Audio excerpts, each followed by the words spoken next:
and welcome to another episode of Grumpy Outlaw Kitchen, where today we're doing not cooking. I know, he's not cooking today. Bear with me, I have something just as awesome today to show you guys and educate you on today. Alright, so let's get into it. Alright, now for today, I'm teaching you guys a little bit of basic knife skills. I'm going to teach you how to properly set up your cutting board and the difference in a few knives. So we'll go ahead and hop right into it. First thing you want to understand is a knife mat. This goes under your cutting board. It prevents your cutting board from moving. Very simple. What you do, boom, keep it nice and taut, boom. Now your cutting board won't move too much. You put a little pressure and move the whole thing, but other than that, your cutting board won't move too much. Now, more importantly, we need to talk about knives. They're sharp, they're dangerous, they can hurt people and you. So let's learn how to properly hold and deal with and what they are. So up first right here, this is a Sunoco knife, the Japanese vegetable knife. I use this for my main chef knife because it's light and sharp and easy to work with. Not to mention it has the little serrations on the body of the knife, which help get through products so it doesn't get stuck. But that leads me to my next point, literally. So on a knife, you have a few components. You have your actual edge, which is run along the bottom of your blade. You have the actual front of your blade. You have the neck, or actually what you would call the heel, right here on the back. And the very back right here, obviously your grip. So you want to understand those things. But more importantly, there's something else to this. This is an 8-inch full steel, full Tang chef knife. And the reason they call it full Tang is because if you look right along here, you have what's called a Tang. And it goes all the way through your blade. So, we'll go ahead and show you what it looks like to cut and to hone. Alright, so now we're going to get into honing a blade. And honing is literally when you even your feathers, which are on your blade. That's what keeps your blade sharp, microscopic feathers. If you look at the edge, you can actually kind of see them glistening.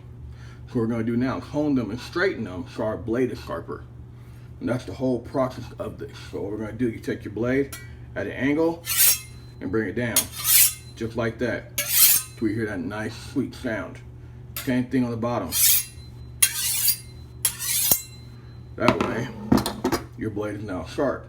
As you can see there, we have a nice sharp blade ready for use. And what we're gonna do today is teach you how to do a Julienne and a Brunoise, which are basically two famous cuts that you would use in culinary. Mostly used for French fries and other things like that for uniformity. So let's get right into it. First thing you want to do, this is the yam, by the way. You want to go ahead and take the back of the blade, the heel of the blade, and just break down. One smooth motion. You don't want to saw at it. Same thing for the front. Boom, right through. And what you want to do now is take the four corners of your product and taper them. So, like that. And what we're doing is getting 4 equal sides so that we can cut this in a uniform manner. Now see, we have 4 equal sides. We kind of squared it off. What we'll do now is take your blade and right down and right down. Same each time. Nice fluid motion. Just like that. Take that. And now we're going to go ahead and get into our Julienne cut. Julienne cut is 3x3x1. So, take it right here. Bang. Bang. Bang.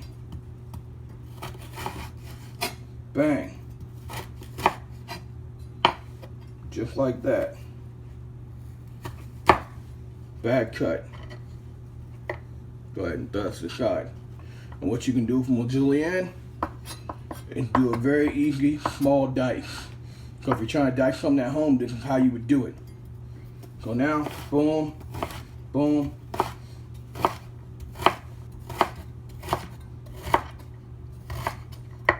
Just like that. All right. So real quick, I made a few mistakes.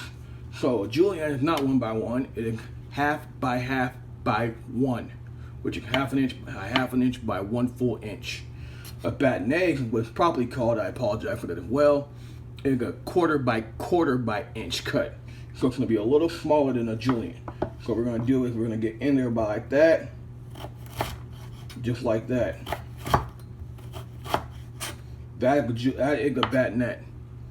So, as you see, I'm back on using my Sunoco knife.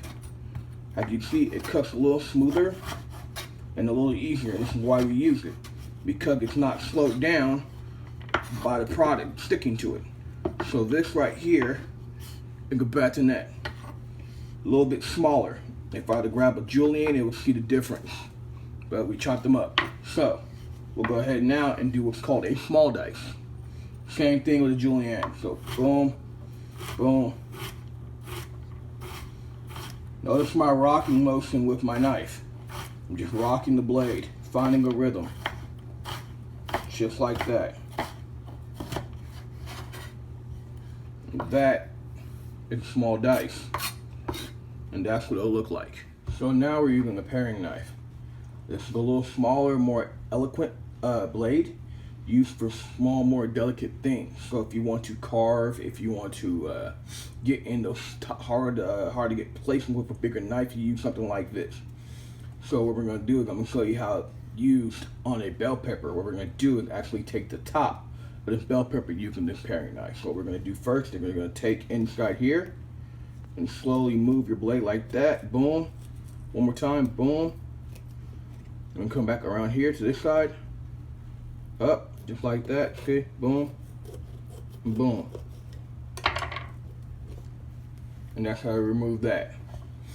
Simple as what can be. Now what we'll do is we'll go back to the chef's knife and show you how to actually cut this bad boy down. First thing you want to do is find the half right here and just right through. And then what you want to do again is right through. And the best way to work with these type of items is to literally break them down bit by bit, because there's a lot of angles. So what you want to do now, take the bottom off. So just slide your blade just like that.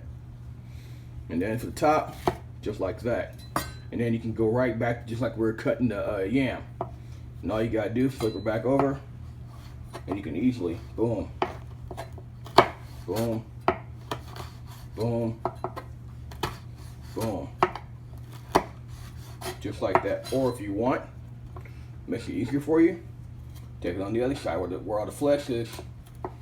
Boom, boom, boom. Just like that. Making it easier for you, whatever way works. Alright guys, I hope that you guys learned a little bit about knife skills. And for a little review, this is our batonnet into a small dice. This is our Julienne into a medium dice. I hope that you guys can kind of see the difference a little bit on scale. Also on the way out, this is a Sunoco knife with a feathered blade on the end. That is not full Tang, because the Tang stops here. This is the chef's knife, full Tang knife, because the metal goes all the way in into the blade, or into the handle, excuse me. Also, this is an 8-inch chef's knife, so you can go ahead and look at the size, and then you can see your blade here, still clean, still sharp. Okay, last of our little blade family is our paring knife. So this is our serrated paring knife. This is what these guys look like, so if you want to go out and get one. Last but not least, is the most important thing, is your honing rod. This guy keeps your blade sharp, so make sure you guys have one and that you're sharpening your blade as needed. So go ahead and you can grab one of these as well. By the way, all my blades are pretty much under 50 bucks if you want to grab them. If you want to, you can grab them at East Bay Company, or you can grab it at International Kitchen if you have one in your city. But that'll be all for you. That'll be it right here. I'm Grumpy, and thank you for watching another episode of Grumpy Outlaw Kitchen. Make sure you like, share, and subscribe. God bless.